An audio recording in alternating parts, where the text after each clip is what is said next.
আসসালামু আলাইকুম রহমতুল্লাহি ওবরাকাত। সম্মানিত দিনী ভাই বন্ধুরা, আজকের এই ভিডিওতে আলোচনা করব কলিজার ব্যথা ভালো হওয়ার দোয়া। আপনাদের সাথে যুক্ত আছি আমি মুফতি জুবাইর বিন ইমাম। আলোচনা বুঝতে সাথেই থাকবেন। যারা এখনো চ্যানেলটি সাবস্ক্রাইব করেননি, সাবস্ক্রাইব করতে ভুলবেন না। ভেরিফাই চ্যানেলের ডিসক্রিপশন বক্সে ক্লিক করলে আমার পেজ এবং আইডি আসবে। এটা ছাড়া আলাদা অন্য কোনো পেজ নেই, আইডি নেই। প্রত্যেক ভিডিওতে বলি আমার নামে হাজারো মানুষ হাজারো পেজ আইডি খুলে ভরে ফেলছে, সাবধান। যাই হোক, কথা দীর্ঘায়িত না করে মূল আলোচনা শুরু করছি।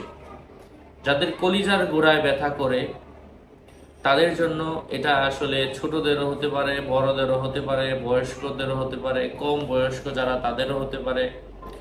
কলিজার গোড়ার ব্যথা ভালো হওয়ার জন্য কলিজার উপরে অর্থাৎ পেট পেটের উপরে, বুকের উপরে, হ্যাঁ, হাত রেখে আপনি বিসমিল্লাহির রহমানির রহিম, ইয়া কওমু ইয়া মান সাম বিইজনিল্লাহ, আবার বলছি, ইয়া কওমু ইয়া মান সাম বিইজনিল্লাহ, হাত রেখে, কলিজার উপর হাত রেখে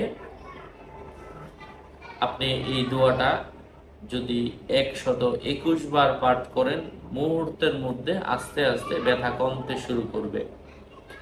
এবং এভাবে আমলটা আপনি কয়েকদিন করলে, 7 দিন অথবা 11 দিন করলে, 7 দিনে কাজ হয়ে গেলে 11 দিন করা দরকার নাই, 7 দিনে না হলে 11 দিন পর্যন্ত করবেন, ইনশাআল্লাহ কলিজার ব্যথা ভালো হয়ে যাবে। আরো আপডেট পেতে সাথেই থাকবেন। আপনাদের মঙ্গল এবং দীর্ঘায়ু কামনা করে এখানেই শেষ করছি। আসসালামু আলাইকুম ওয়া রাহমাতুল্লাহি ওয়া বারাকাতুহু।